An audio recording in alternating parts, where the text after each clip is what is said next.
parasitology, it is the study of interaction between parasites and their host. So what is parasites and host? Parasites are those organisms which are dependent on other organisms for survival.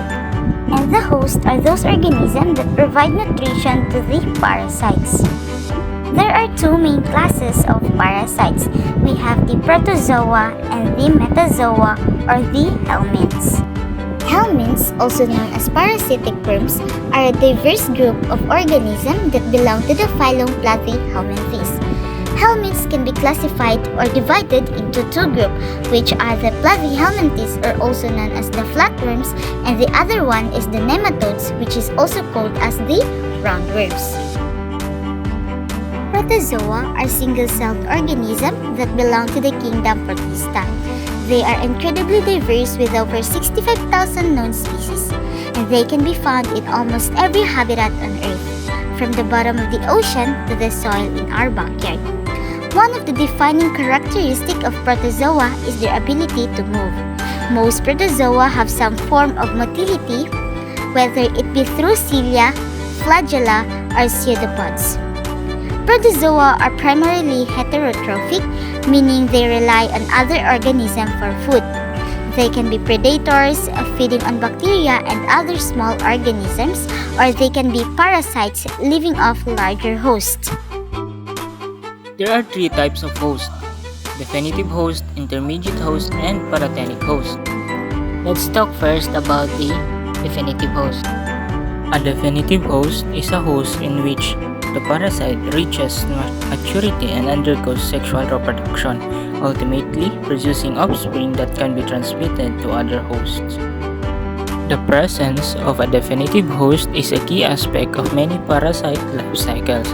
For example, in the case of tapeworms, the adult worms lives in the intestines of a definitive host, such as a human or a carnivorous animal, where it produces eggs that are shed in the host feces. The most common example of definitive hosts are the rat species, snails, and slugs. The rat species includes Rattus norvegicus, R. rattus, and R. excellens. Intermediate host serves as a temporary residence and breeding ground for these organisms, allowing them to mature and develop before being transmitted to their final host. One of the most well-known examples of intermediate host is the mosquito. Mosquito serves as the intermediate host for a variety of parasites, including the Plasmodium species that cause malaria.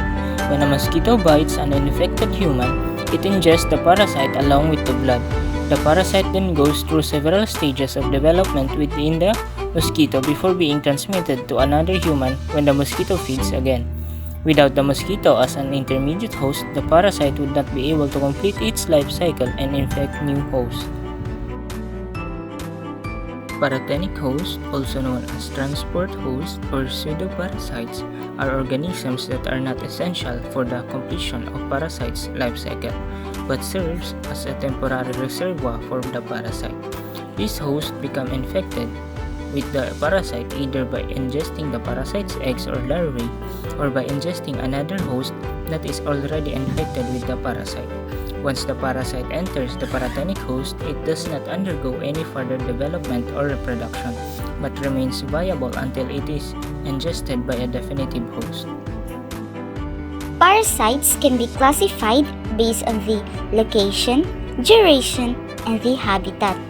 Basing on the location of parasite, we can classify them into either endoparasite and ectoparasite. Endoparasite are those parasites that lives inside the host body, while ectoparasite are those parasites that lives outside the host body. Basing on the duration, we can identify parasite into either temporary parasite and permanent parasite.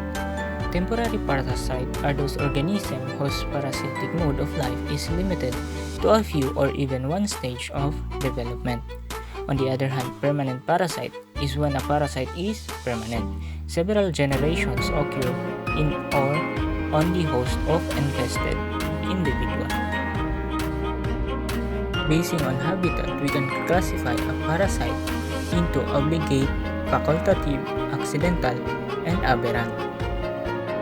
An obligate parasite or holoparasite is a parasitic organism that cannot complete its life cycle without exploiting a suitable host. So in simple words, an obligate parasite cannot live without their host. The facultative parasite, it is an organism that may resort to parasitic activity but does not absolutely rely on any host for completion of its cycle. So the facultative parasites can survive with or without the host. Accidental parasites are those parasites that attack or establish themselves in an unusual host. That means they infect a host that they do not normally parasitize. The host is referred to an unnatural host. Aberrant parasites are parasites which infect a host where they cannot develop further, also known as aberrant or wandering parasites.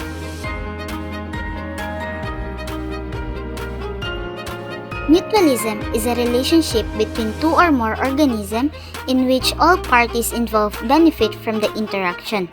While this symbiotic relationship is often associated with mutualistic relationship between species that work together to gain food, shelter, or protection. Mutualism can also occur among parasites. One example of mutualism among parasites is the relationship between certain species of parasitic worms and bacteria. These worms, known as nematodes, live in the intestine of animals where they feed on the host blood or tissue. In turn, they provide a suitable environment for bacteria to thrive. These bacteria help the worms digest their food and produce essential nutrients that the worm needs to survive. In this case, both the worms and the bacteria benefit from the relationship as the worms provide a steady supply of food for the bacteria, while the bacteria in turn help the worms digest their food and obtain necessary nutrients. Commensalism is a type of symbiotic relationship in which one organism benefits from the association while the other organism is neither helped nor harmed. In the case of parasites, some species have evolved to coexist with their host in a way that allows them to extract nutrients and resources without causing serious harm or damage. This form of commensalism can be seen in various types of parasites, including certain intestinal worms, mites, and even some bacteria. One example of commensalism in parasites is the relationship between certain species of mites and humans. Demodix mites are microscopic organisms that live in the hair of follicles and oil glands of human skin. While these mites feed off the oils and dead skins produced by the host, they do not typically cause any harm or discomfort. In fact, some research suggests that Demodix mites may have even play a role in maintaining the health of the skin by regulating the production of oils and preventing the overgrowth of harmful bacteria. Parasitism is a form of symbiosis in which one organism, known as the parasitic organisms, benefits at the expense of another organism known as the host organism.